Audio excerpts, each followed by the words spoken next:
ಸವಿಯಾಗಿರ್ತಕ್ಕಂಥ ಅನ್ನವನ್ನು ಉಣಬೇಕು ಅಂತ ಅದು ನಾಲಿಗೆ ಸ್ವಭಾವ, ಏನು ಮಾಡ್ಲಿಕ್ಕೆ ಸಾಧ್ಯ ಇಲ್ಲ. ಇಂದ್ರಿಯ ಅರ್ಥದಲ್ಲಿ, ಇಂದ್ರಿಯ ಅರ್ಥದಲ್ಲಿ ಅದು ಸ್ವಾಭಾವಿಕವಾಗಿ ಪ್ರವೃತ್ತಿ ಮಾಡ್ತದೆ. ಅಲ್ಲಿ ರಾಗದ್ವೇಷಗಳು ಬಂದೇ ಬರ್ತದೆ. ತನಗೆ ಯಾವುದು ಅನುಕೂಲವಾಗ್ತದೋ ಅದರಲ್ಲಿ ರಾಗ, ಯಾವುದರಲ್ಲಿ ಅದು ಪ್ರತಿಕೂಲ ಆಗ್ತದೋ ಅದರಲ್ಲಿ ದ್ವೇಷ, ರಾಗದ್ವೇಷಗಳು ಬಂದೇ ಬರ್ತದೆ. ನಾವು ಮಾಡಬೇಕಾದ್ದೇನು ಅಂತಂದ್ರೆ, ಸ್ವಾಭಾವಿಕವಾಗಿ ಈ ರೀತಿ ರಾಗದ್ವೇಷಗಳು ಏನು ಬರ್ತಾ ಇವೆ ಅದನ್ನು ನಿಯಂತ್ರಣದಲ್ಲಿ ಇಟ್ಟುಕೋಬೇಕು. ನಾವು ಮಾಡಬೇಕಾದ ಕೆಲಸ ಅದು. ತೌಷ್ಯಸ್ಯ ಪರಿಪಂಥಿನವು. ಆ ಮಾಡುವಾಗ ಏನು, ಆ ರಾಗದ್ವೇಷಗಳನ್ನು ನಿಯಂತ್ರಣದಲ್ಲಿ ಇಟ್ಟುಕೊಂಡು ಯಾವ ಕರ್ಮ ಮಾಡಬೇಕು ಅಂತನ್ನೋದನ್ನು ನಾವು ನಿರ್ಧಾರ ಮಾಡಬೇಕು. ಯಾವ ಕರ್ಮ ಮಾಡಬೇಕು? ಶ್ರೇಯಾನ್ ಸ್ವಧರ್ಮೋ ವಿಗುಣ ಪರಧರ್ಮಾತ್ ಸ್ವನಿಷ್ಠಿತಾತ್. ಅಲ್ಲಿ ಸ್ವಧರ್ಮ ಪರಧರ್ಮ ಅಂತ ಎರಡಿದೆ. ನಿನಗೆ ಹೇಳಿದೆಯಲ್ಲ, ಏನು ಅರ್ಜುನ ಪ್ರಶ್ನೆ ಮಾಡಿದ್ದಾನೆ, ನಾನು ಯುದ್ಧ ಯಾಕೆ ಮಾಡಬೇಕು, ನಾನು ಬ್ರಾಹ್ಮಣ ಧರ್ಮ ಯಾಕೆ ಮಾಡಬಾರದು, ಶ್ರವಣ ಮನನ ಇತ್ಯಾಸಗಳು ನಿಷ್ಕಾಮ ಕರ್ಮಗಳೆಲ್ಲ ಇರುವಾಗ ಈ ಕಾಮ್ಯ ಕರ್ಮವನ್ನು ನಾನು ಯಾಕೆ ಮಾಡಬೇಕು, ಕಾಮ್ಯ ಕರ್ಮವನ್ನು ನಿಷ್ಕಾಮವಾಗಿ ಯಾಕೆ ಮಾಡಬೇಕು ಅಂತ ಪ್ರಶ್ನೆ ಮಾಡಿದ್ದಾನೆ. ಯುದ್ಧ ಎಂಬುದು ಕಾಮ್ಯ ಕರ್ಮ, ಅದು ನಿಷ್ಕಾಮವಾಗಿ ಯಾತಕ್ಕೆ ಮಾಡಬೇಕು? ಅದು ಕಷ್ಟ. ಕಾಮ್ಯ ಕರ್ಮವನ್ನು ನಿಷ್ಕಾಮವಾಗಿ ಮಾಡುವುದು ಯಾತಕ್ಕೋಸ್ಕರ? ಯಾವುದು ನಿಷ್ಕಾಮ ಕರ್ಮ ಇದೆ ಅದನ್ನೇ ಮಾಡಿಬಿಡೋಣ. ನಿಷ್ಕಾಮ ಕರ್ಮ ಯಾವುದು? ಶ್ರವಣ ಮನನ ನಿಧಿಧ್ಯಾಸನ, ಕೂತ್ಕೊಂಡು ಭಗವಂತನ ಸ್ಮರಣೆ ಮಾಡೋದು, ಏನು ತತ್ವಜ್ಞಾನ ಸಂಪಾದನೆ ಮಾಡೋದು, ಅದನ್ನೇ ಮಾಡಿ ಕೂತ್ಕೊಳ್ತೇನೆ. ಮೂಗು ಕೂತ್ಕೊಂಡು ಪ್ರಾಣಾಯಾಮ ಮಾಡ್ತೇನೆ, ಧ್ಯಾನ ಧಾರಣ ಇತ್ಯಾದಿ ಮಾಡ್ತೇನೆ. ಇದು ಪ್ರಶ್ನೆ ಅಲ್ವೇ? ಅದು ಕೂಡುದು ಅಂತ ಹೇಳ್ತಿದ್ದಾರೆ. ಶ್ರೇಯಾನ್ ಸ್ವಧರ್ಮೋ ವಿಗುಣ. ನಿನ್ನ ಧರ್ಮ ಏನಿದೆ ಅದರಲ್ಲಿ ಕೆಲವು ನ್ಯೂನತೆಗಳು ಇರಬಹುದು. ಅದು ಹಾಗೇನೆ. ಬ್ರಾಹ್ಮಣನ ಧರ್ಮ ಶ್ರೇಷ್ಠ, ಅನಂತರದಲ್ಲಿ ಕ್ಷತ್ರಿಯನ ಧರ್ಮ, ಅನಂತರದಲ್ಲಿ ವೈಶ್ಯನ ಧರ್ಮ, ಅನಂತರದಲ್ಲಿ ಶೂದ್ರನ ಧರ್ಮ. ಯಾಕೆಂದರೆ ಅವರವರ ಆ ತಾರತಮ್ಯಕ್ಕೆ ಅನುಗುಣವಾಗಿ ಅವರ ಧರ್ಮದಲ್ಲಿಯೂ ಕೂಡ ಬ್ರಾಹ್ಮಣ ಧರ್ಮದಲ್ಲಿ ಯಾವ ದೋಷನೂ ಕೂಡ ಇಲ್ಲ. ಕ್ಷತ್ರಿಯ ಧರ್ಮಕ್ಕೆ ಬಂದಾಗ ಸ್ವಲ್ಪ ದೋಷ ಪ್ರಾರಂಭ ಆಗುತ್ತೆ. ಯಾಕೆಂದರೆ ಅಲ್ಲಿ ವೈರ, ಯುದ್ಧ, ಹೊಡೆದಾಟ ಇತ್ಯಾದಿಗಳೆಲ್ಲ ಬರುವುದರಿಂದ ಸ್ವಲ್ಪ ರಾಗದ್ವೇಷಗಳಿಗೆ ಅವಕಾಶ. ಇನ್ನು ವೈಶ್ಯ ಕರ್ಮಕ್ಕೆ ಬಂದರೆ ಮುಗಿದೋಯ್ತು. ಅವನು ತಕ್ಕಡಿ ಇಟ್ಕೊಂಡು ತೂಗುತ್ತಾನಲ್ಲ, ಅದರಲ್ಲಿ ಮೋಸ ಮಾಡ್ತಾನೆ. ಅದರಲ್ಲೇನೆ ಮೋಸ ಮಾಡಿ ಇನ್ನು ಕೆಲವೆಲ್ಲ ಬಂಗಾರದ ಕೆಲಸ ಮಾಡತಕ್ಕಂಥವರು ಬೇಕಾದಷ್ಟು ತಿಂದು ಹಾಕಿಬಿಡ್ತಾರೆ ಇತ್ಯಾದಿಗಳೆಲ್ಲ. ಅಲ್ಲಿ ವ್ಯಾಪಾರ ಅಂತಂದ್ರೆ ಅದರಲ್ಲಿ ವ್ಯಾಪಾರ ದ್ರೋಹ ಚಿಂತನಂ ಅಂತ ಅದಕ್ಕೆ ಇನ್ನೊಂದು ಹೆಸರಿದೆ ವ್ಯಾಪಾರಕ್ಕೇನೆ. ಆದ್ರಿಂದ ಇನ್ನಷ್ಟು ಅದು ದೋಷಪೂರಿತವಾಗಿದೆ. ಇನ್ನು ಕೊನೆಯದಂತೂ ಶೂದ್ರ ಕರ್ಮ, ಅದು ಕೇವಲ ಅವನು ಅಪ್ರಾಮಾಣಿಕವಾಗಿ ಅವನು ಸರಿಯಾಗಿ ಸೇವಾ ಮಾಡುವುದಿಲ್ಲ. ಅವನು ಬಹಳ ಸ್ವಾಮಿ ದ್ರೋಹ ಮಾಡ್ತಕ್ಕಂತಹ ಸಂದರ್ಭ ಬಹಳ ಇರ್ತದೆ ಇದರಲ್ಲಿ. ಇದರಿಂದ ನೋಡಿದ್ರೆ ಬ್ರಾಹ್ಮಣ ಧರ್ಮಕ್ಕಿಂತ ಸ್ವಲ್ಪ ದೋಷ ಕ್ಷತ್ರಿಯ ಧರ್ಮದಲ್ಲಿ, ಅದಕ್ಕಿಂತ ಸ್ವಲ್ಪ ಇನ್ನೂ ಹೆಚ್ಚು ದೋಷ ವೈಶ್ಯದಲ್ಲಿ, ಇನ್ನೂ ಹೆಚ್ಚು ದೋಷ. ಹೀಗೆ ದೋಷಗಳು ಇದ್ರೂ ಕೂಡ ಪರಮಾತ್ಮ ಹೇಳ್ತಿದ್ದಾನೆ, ನೀವು ದೋಷವಿಲ್ಲದೇ ಇರತಕ್ಕಂತಹ ಧರ್ಮ ಅಂತ ಹೇಳ್ಕೊಂಡು ಬೇರೆ ಧರ್ಮವನ್ನು ನೀವು ಅನುಸರಿಸಬೇಡಿ. ಅದು ಮಾತ್ರ ಕೂಡುದು. ನಿಮ್ಮ ಧರ್ಮದಲ್ಲಿ ತುಂಬಾ ದೋಷ ಇರಬಹುದು, ಆದರೂ ಕೂಡ ಶ್ರೇಯಾನ್, ನಿಮಗೆ ಅದೇ ಒಳ್ಳೆಯದು. ಯಾಕೆಂದ್ರೆ ನಿಮಗೆ ಯೋಗ್ಯವಾದ ಧರ್ಮ ಅದು. ಅವರವರಿಗೆ ಯೋಗ್ಯವಾದ ಧರ್ಮ, ಅವರು ಎಷ್ಟೆಷ್ಟು ದೋಷಯುಕ್ತವಾಗಿದ್ದರೂ ಕೂಡ ಅದು ಅವರಿಗೆ ಒಳ್ಳೆಯದು. ಯಾಕೆಂದ್ರೆ ಅವರ ಯೋಗ್ಯತೆಗೆ ಅನುಗುಣವಾಗಿ, ಅವರ ಶಕ್ತಿ ಸಾಮರ್ಥ್ಯ ಅದಕ್ಕೆ ಅನುಗುಣವಾಗಿ. ಶೂದ್ರನ ತಗೊಂಡು ಅವನಲ್ಲಿ ಹೋಗಿ ನೀನು ವೇದ ಉಪದೇಶ ಕೊಡು ಅಂತಂದು ಕೇಳಿಬಿಟ್ರೆ ಎಲ್ಲ ಅಸ್ತವ್ಯಸ್ತ ಆಗಿಬಿಡ್ತದೆ. ಆ ಕರ್ಮ ಪೂರ್ತಿ ಹಾಳಾಗಿಬಿಡ್ತದೆ. ಆ ಕರ್ಮ ಶುದ್ಧವಾಗಿ ನಡಿಬೇಕದು, ಯಾವುದೇ ಕರ್ಮ ಆಗಲಿ. ಅಲ್ಲಿ ನ್ಯೂನತೆ ಇದ್ದರೂ ಕೂಡ ಅದು ಏನು ವಿಹಿತವಾಗಿರ್ತಕ್ಕಂಥ ಕರ್ಮ ಅದು ಚೆನ್ನಾಗಿ ನಡಿಬೇಕು. ಅದು ನಡಿಬೇಕಾಗಿದ್ದರೆ ಯಾವತ್ತೂ ಕೂಡ ಅವರವರಿಗೆ ಯೋಗ್ಯವಾದ ಕರ್ಮವನ್ನು ಅವರು ಮಾಡಬೇಕು. ಶ್ರೇಯಾನ್ ಸ್ವಧರ್ಮ ವಿಗುಣ, ಅದು ವಿಗುಣವಾಗಿದ್ದರೂ ಕೂಡ ಶ್ರೇಯಾನ್ ಅದು ಶ್ರೇಷ್ಠ. ಪರಧರ್ಮ ಉಂಟಲ್ಲ ಅದು ಮಾತ್ರ ಭಯಾವಹ ಅಂತ ಹೇಳ್ತಾರೆ. ಪರಧರ್ಮವನ್ನು ಆಚರಣೆ ಮಾಡಲಿಕ್ಕೆ ಹೋದರೆ ಭಯನೇ ಜಾಸ್ತಿ, ಅದರಲ್ಲಿ ಒಳ್ಳೇದಾಗುವುದಿಲ್ಲ, ಭಯ ಜಾಸ್ತಿ ಆಗ್ತದೆ. ಮಾಡಿ ಕೆಲಸ ಹಾಳು ಮಾಡಿಕೊಂಡು ಬಿಟ್ಟು ಕೊನೆಗೆ ಅನರ್ಥಕ್ಕೆ ಭಾಜನನಾಗ್ತಾನೆ. ಕೆಲಸ ಹಾಳಾಗುವುದು ಮಾತ್ರವಲ್ಲ, ಅದರಿಂದ ಅವನಿಗೆ ಅನರ್ಥ.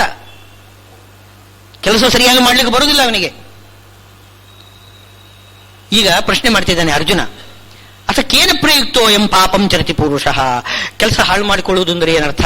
ಪಾಪಾಚರಣೆ ಮಾಡೋದು. ರಾಗದ್ವೇಷಗಳಿಗೆ ವಶನಾಗಿ ಪಾಪಾಚರಣೆ ಮಾಡುವುದು ತಾನೇ. ಈಗ ಪಾಪಾಚರಣೆ ಮಾಡಲಿಕ್ಕೆ ಮೂಲ ಕಾರಣ ಯಾವುದು? ನೀವು ರಾಗದ್ವೇಷ ಅಂತಂದ್ರಿ, ಅದು ಯಾರದು? ರಾಗ ಅಂದ್ರೆ ಯಾರು? ದ್ವೇಷ ಅಂದ್ರೆ ಯಾರು? ಅದೇನದು?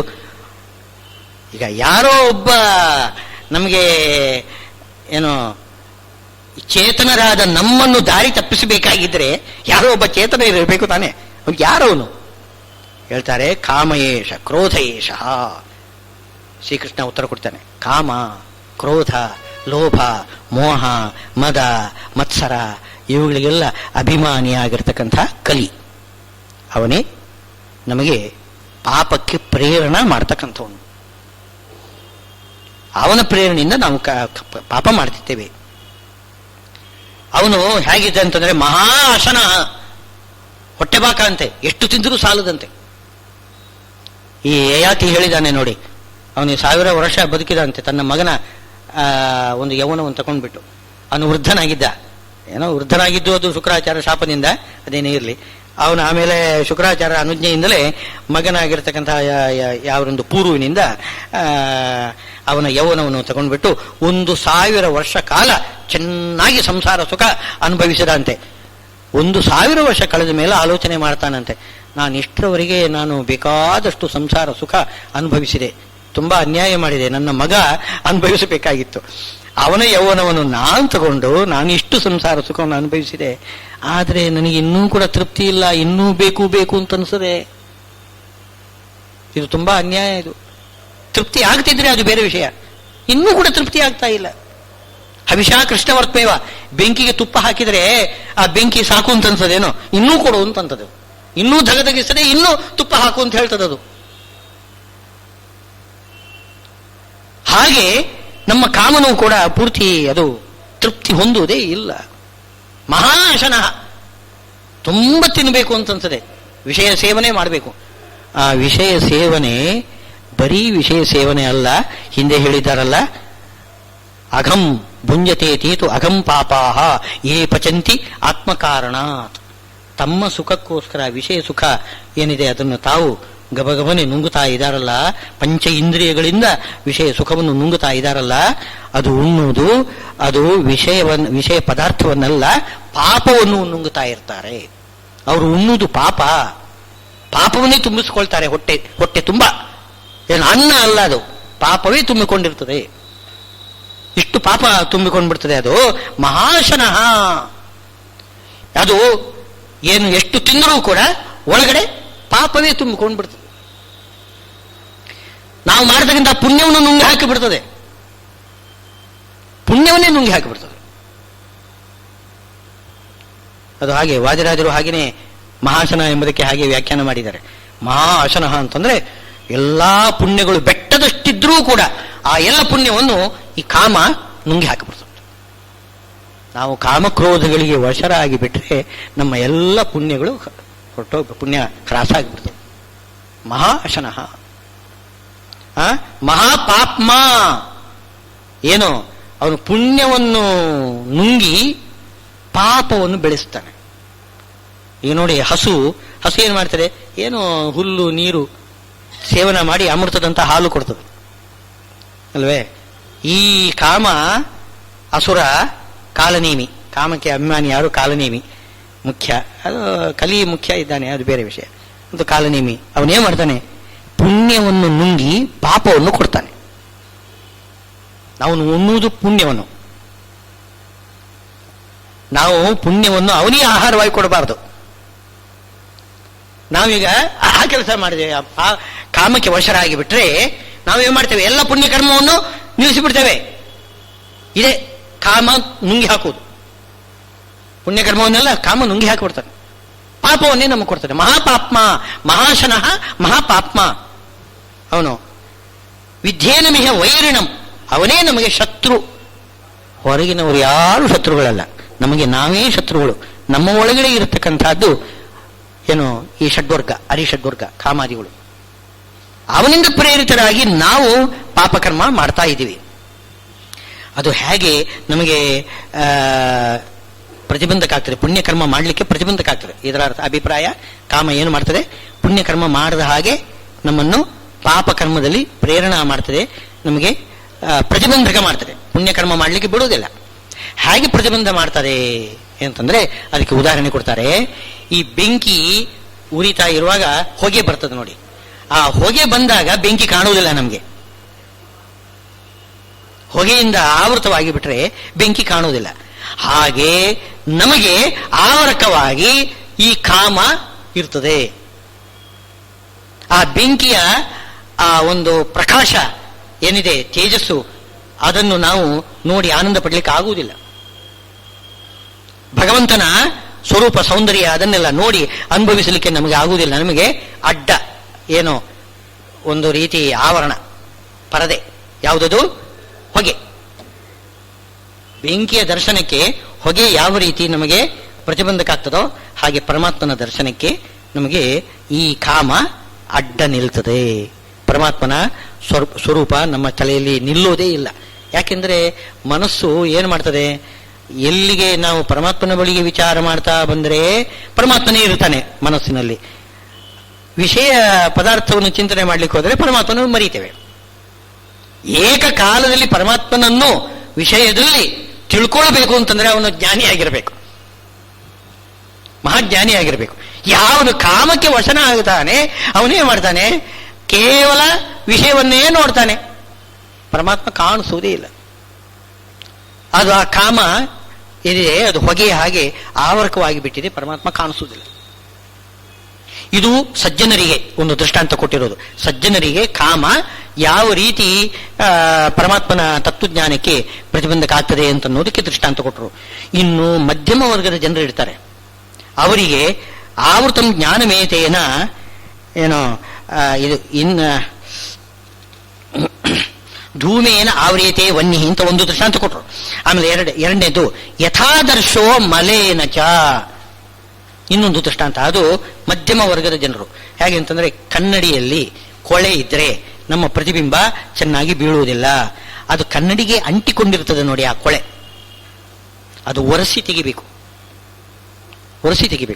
ಇದಾದ್ರೂ ಹೊಗೆ ಆದರೂ ಕೂಡ ಕೊನೆಗೆ ಹೊರಟು ಹೋಗ್ಬೋದು. ಬೆಂಕಿ ಚೆನ್ನಾಗಿ ಉರಿದ್ರೆ ಆವಾಗ ಬೆಂಕಿಯ ತನ್ನಿಂದ ತಾನೇ ಹೊಗೆ ಹೋಗಬಹುದು. ಇದು ಹಾಗಲ್ಲ. ಈ ಕನ್ನಡಿಯಲ್ಲಿ ಇರತಕ್ಕಂಥದ್ದು ಕೊಳೆ ಇದೆಲ್ಲ ನಾವು ಚೆನ್ನಾಗಿ ಒರೆಸಿ ಶುಭ್ರ ಮಾಡಿದರೆ ಮಾತ್ರ ಆ ಪ್ರತಿಬಿಂಬ, ಭಗವಂತನ ಪ್ರತಿಬಿಂಬ ನಮ್ಮ ಏನು ಮನಸ್ಸೆಂಬ ಕನ್ನಡಿಯಲ್ಲಿ ಭಗವಂತನ ಪ್ರತಿಬಿಂಬ ಬೀಳಬೇಕು. ಆ ಬೀಳಲಿಕ್ಕೆ ಮನಸ್ಸಿಗೆ ಕಾಮದ ಆವರಣ ಇದೆ, ಆ ಕೊಳೆ ಇದೆ. ಆ ಕಾಮವನ್ನು ತೆಗೆದುಬಿಡಬೇಕು, ಒರೆಸಿ ಸ್ವಚ್ಛ ಮಾಡಬೇಕು. ಆಗ ಭಗವಂತನ ಪ್ರತಿಫಲನ ಆಗ್ತದೆ. ಮನಸ್ಸಿನಲ್ಲಿ ಭಗವಂತ ನಿಲ್ಲುತ್ತಾನೆ. ಆವಾಗ ಭಗವಂತನ ಆಲೋಚನೆ ನಮಗೆ ಬರ್ತದೆ. ಇಲ್ಲದೆ ಹೋದರೆ, ಈ ಕಾಮವನ್ನು ದೂರ ಮಾಡದೆ ಹೋದರೆ ಭಗವಂತ ಮನಸ್ಸಿನಲ್ಲಿ ನಿಲ್ಲೋದೇ ಇಲ್ಲ, ಕಾಣಿಸೋದೇ ಇಲ್ಲ, ಪ್ರತಿಫಲನೇ ಆಗುವುದಿಲ್ಲ. ಇದು ಮಧ್ಯಮ ವರ್ಗದ ಜನರಿಗೆ ಈ ರೀತಿಯಾಗಿ. ಇನ್ನು ದುಷ್ಟರು ಇದ್ದಾರೆ ನೋಡಿ, ಅವರಿಗೆ ಏನು ಅಂತಂದ್ರೆ ಈ ಯಥೋಲ್ಬೇನ ಆವೃತೋ ಗರ್ಭ ಅಂತ ಹೇಳ್ತಾರೆ. ಗರ್ಭ, ಈ ತಾಯಿಯ ಉದರದಲ್ಲಿ ಗರ್ಭ ಇದೆಯಲ್ಲ, ಗರ್ಭ ಶಿಶು, ಅದಕ್ಕೊಂದು ಗರ್ಭ ಚೀಲ ಇದೆ ನೋಡಿ. ಅದು ಯಾವ ರೀತಿ ಗರ್ಭದ ಶಿಶುವನ್ನು ಹಿಡ್ಕೊಂಡು ಬಿಟ್ಟಿದೆ, ಆಚೆ ಈಚೆ ಮಿಸುಕಾಡ್ಲಿಕ್ಕೆ ಬಿಡುವುದಿಲ್ಲ, ಏನೂ ಸ್ವಾತಂತ್ರ್ಯವೇ ಇಲ್ಲ. ಗರ್ಭಸ್ಥವಾದ ಶಿಶು ಅದರಿಂದ ಹೊರಗಡೆ ಬಂದ ಮೇಲೇನೆ ಲೋಕವನ್ನು ಕಾಣುತ್ತದೆ. ಆ ಗರ್ಭದ ಚೀಲದಲ್ಲಿ ಇರತಕ್ಕಂತಹ ಮಗುವಿಗೆ ಹೊರಗಡೆ ಸಂಪರ್ಕನೇ ಬರೋದಿಲ್ಲ, ಯಾವ ರೀತಿಯಿಂದಲೂ ಬರೋದಿಲ್ಲ. ಆ ರೀತಿ ದುಷ್ಟರಿಗೆ ಕಾಮ ಎಂಬುದು ಆವರಕವಾಗಿ ಇದ್ದುಬಿಟ್ಟು ಅವರಿಗೆ ಭಗವಂತನ ದರ್ಶನ ಆಗದೇನೆ ಇರ್ತದೆ, ಮಾಡಲಿಕ್ಕೆ ಬಿಡುವುದಿಲ್ಲ ಅದು. ಹೀಗೆ ಮೂರು ರೀತಿಯ ಜನರಿಗೆ ಮೂರು ರೀತಿ ಕಾಮ ಎಂಬುದು ಭಗವಂತನ ದರ್ಶನಕ್ಕೆ ವಿರೋಧಿ ಆಗ್ತದೆ ಅಂತ ದೃಷ್ಟಾಂತ ಕೊಡ್ತಾರೆ. ಯಥೋಲ್ಬೇನ ಆವೃತೋ ಗರ್ಭ ತಥಾ ತೇನೇದಂ ಆವೃತಂ. ಆದ್ದರಿಂದ ಆ ಕಾಮವನ್ನು ನಾವು ಏನು ಮಾಡಬೇಕು, ದೂರ ಮಾಡಬೇಕು. ಹೇಗೆ ಮಾಡಬೇಕು ಅಂತಂದ್ರೆ, ಆ ಕಾಮ ನಮ್ಮ ಮನಸ್ಸಿಗೆ ಆವರಣವಾಗಿ ಬರ್ತದೆ ತಾನೆ. ಆ ಮನಸ್ಸಿಗೆ ಕಾಮ ಬರಬೇಕಾಗಿದ್ದರೆ ಆ ಮನಸ್ಸಿಗೆ ಒಂದು ಮನಸ್ಸು ಅಂತಂದ್ರೆ ಒಂದು ನಮ್ಮ ಮನೆ, ನಮ್ಮ ಎದೆ ಮನಸ್ಸು ಇದೆ, ಒಂದು ಮನೆ ಅಂತ ತಿಳ್ಕೊಳ್ಳಿ. ಆ ಮನೆಗೆ ಬಾಗಿಲು ಯಾವುದು ಅಂದ್ರೆ ಇಂದ್ರಿಯಗಳು. ಆ ಇಂದ್ರಿಯಗಳು ಬಾಗಿಲಿದೆಯಲ್ಲ, ಅದು ಹೊರಗಡೆಯಿಂದ ಕಾಮ ಒಳಗಡೆ ಬರತಕ್ಕಂಥವನಿಗೆ ಇಂದ್ರಿಯಗಳ ಬಾಗಿಲನ್ನು ಮುಚ್ಚಿ ಬಿಡಬೇಕು. ಪರಾಂಚಿ ಖಾನಿ ವ್ಯತರಣಾತ್ ಸ್ವಯಂಭೂ ಅಂತ ಅದು ಹೊರಗಡೆ ನೋಡುವುದು ಅದರ ಸ್ವಭಾವ, ಬಾಗಿಲು. ನಾವು ಮಾಡ್ಬೇಕು, ಅದನ್ನು ಮುಚ್ಚಬೇಕು. ಅದನ್ನು ಮುಚ್ಚುವುದು ನಮ್ಮ ಕೆಲಸ. ಅದು ತೆರ್ಕೊಂಡೇ ಇರ್ತದೆ, ಅದು ತೆರ್ಕೊಂಡೇ ಇರ್ತದೆ. ಹೊರಗಡೆಯಿಂದ ಕಾಮ ಒಳಗಡೆ ಬರಲಿ ಅಂತ ನಾವೇ ಮಾಡಬೇಕು. ಭದ್ರವಾಗಿ ಬಾಗಿಲು ಹಾಕಿ, ಭದ್ರವಾಗಿ ಚಿಲಕ ಹಾಕಿ, ಹೊರಗಡೆಯಿಂದ ಕಾಮ ಒಳಗಡೆ ಬರಬಾರದು. ಒಳಗಡೆ ಇದ್ದಾನಲ್ಲ ಭಗವಂತ, ಅವನನ್ನು ನೋಡಬೇಕು ನಾವು. ಹೊರಗಡೆಯಿಂದ ಬರತಕ್ಕಂತಹ ಕಾಮನಿಗೆ ಸ್ವಾಗತ ಮಾಡಬಾರದು. ಅದಕ್ಕೋಸ್ಕರ ಬಾಗಿಲು ಹಾಕಿಬಿಡ್ಬೇಕು. ಅಂದರೆ ನಾವೇನಾದರೂ ಏನೋ ಹೊರಗಡೆಯಿಂದ ಪದಾರ್ಥ ಸ್ವೀಕಾರ ಮಾಡಿದರೂ ಕೂಡ ಕಾಮನಿಗೆ ಪ್ರವೇಶ ಕೊಡಬಾರದು ಅಂತ ಇಷ್ಟೇ ಅಭಿಪ್ರಾಯ. ಆ ಪದಾರ್ಥಗಳಲ್ಲಿಯೂ ಕೂಡ ಭಗವಂತನ ಚಿಂತನೆ ಮಾಡಿಕೊಂಡು, ನಾನೀಗ ಹೇಳಿದ್ನಲ್ಲ, ಪದಾರ್ಥ ನಮಗೆ ಕಣ್ಣಿಗೆ ಕಾಣಿಸ್ತು ಅಂತಂದ್ರೆ ಅರ್ಥವೇನು? ಪದಾರ್ಥದಲ್ಲಿ ಇರತಕ್ಕಂತಹ ಭಗವದ್ರೂಪ, ನಮ್ಮ ಕಣ್ಣಿನ ಆ ರಶ್ಮಿಯಲ್ಲಿ ಇರತಕ್ಕಂತಹ ಭಗವದ್ರೂಪ ಎರಡು ಒಂದಾಗಿ ನಮಗೆ ಆ ಪದಾರ್ಥದ ದರ್ಶನ ಆಯಿತು ಅಂತ ಹೇಳ್ತೇವಲ್ಲ, ಆ ರೀತಿ ಪದಾರ್ಥಗಳನ್ನು ನಾವು ಸ್ವೀಕಾರ ಮಾಡಬೇಕು. ಪದಾರ್ಥಗಳ ಒಳಗಡೆ ಇರತಕ್ಕಂತಹ ಭಗವಂತನನ್ನು ಸ್ವೀಕಾರ ಮಾಡಬೇಕು, ಹೊರತು ಕಾಮನನ್ನು ನಾವು ಸ್ವೀಕಾರ ಮಾಡಬಾರ್ದು. ಅವನಿಗೆ ಮಾತ್ರ ಒಳಗಡೆ ಪ್ರವೇಶವಾಗದ ಹಾಗೆ ಬಾಗಿಲು ಮುಚ್ಚಿಬಿಡ್ಬೇಕು. ಅದಕ್ಕೆ ಹೇಳ್ತಾರೆ, ಇಂದ್ರಿಯಾಣಿ ಮನೋಬುದ್ಧಿ ಅಸ್ಯ ಅಧಿಷ್ಠಾನ ಮುಚ್ಚತೆ. ಅವನು ಒಳಗಡೆ ಬರಬೇಕಾಗಿದ್ದರೆ ಅವನಿಗೆ ಆಶ್ರಯ ಯಾವುದು ಅಂತಂದ್ರೆ ಅವನಿಗೆ ಇಂದ್ರಿಯಗಳು. ಆ ಇಂದ್ರಿಯಗಳನ್ನು ಏನು ಜ್ಞಾನ ಆವೃತ್ಯ ದೇಹಿನಂ, ಒಳಗಡೆ ಬಂದವನು ಏನ್ ಮಾಡ್ತಾನೆ? ನಮ್ಮ ಜ್ಞಾನ ಇದೆಯಲ್ಲ, ಪರಮಾತ್ಮ ತತ್ವಜ್ಞಾನವನ್ನು ಆವರಣ ಮಾಡಿಬಿಡ್ತಾನೆ. ಅಂದರೆ ಮನಸ್ಸನ್ನು ಆವರಣ ಮಾಡಿಬಿಟ್ಟು ಪರಮಾತ್ಮನ ತತ್ವಜ್ಞಾನ ಬಾರದ ಹಾಗೆ ಮಾಡಿಬಿಡ್ತಾನೆ. ಆ ಇಂದ್ರಿಯಗಳ ಮೂಲಕ ಒಳಗಡೆ ಬರ್ತಾನೆ. ಈ ಕಳ್ಳರು ಹಾಗೆ ಮಾಡುತ್ತಾನೆ. ಹೊರಗಡೆ ಸರಿಯಾದ ಸೆಕ್ಯೂರಿಟಿ ಇಲ್ಲದ ಅಂದ್ರೆ ಅವರು ಒಳಗಡೆ ಬರ್ತಾರೆ. ಬಂದವರು ಮೊದಲು ಮಾಡೋದು ಮೇನ್ ಸ್ವಿಚ್ ಆಫ್ ಮಾಡಿಬಿಡ್ತಾರೆ. ಮಾಡಿಬಿಟ್ಟು ಒಳಗಡೆ ಎಲ್ಲ ಅಪಹಾರ ಮಾಡ್ಕೊಂಡು ಹೋಗ್ತಾರೆ. ಹಾಗೆ ಈ ಕಾಮ ಏನು ಮಾಡ್ತಾನೆ? ಬಾಗಿಲಿಂದ ಒಳಗಡೆ ಬರ್ತಾನೆ. ಬಂದು ಒಳಗಡೆ ಇರತಕ್ಕಂಥ ಜ್ಞಾನದೀಪ ಪ್ರಕಾಶ ಅದನ್ನು ನಾಶ ಮಾಡಿಬಿಡ್ತಾನೆ. ನಮ್ಮ ಪುಣ್ಯವನ್ನೆಲ್ಲ ಅಪಹಾರ ಮಾಡ್ಕೊಂಡು ಹೊರಟೋಗ್ಬಿಡ್ತಾನೆ. ಆದ್ದರಿಂದ ನಾವು ಏನ್ ಮಾಡಬೇಕು? ಏತೈ ವಿಮೋಹ ಇತ್ಯೇಷ ಜ್ಞಾನಮಾವೃತ್ಯ ದೇಹಿನಂ ತಸ್ಮಾತ್ ತ್ವಂ ಇಂದ್ರಿಯಾಣಿ ಆದೋ ನಿಯಮ್ಯ.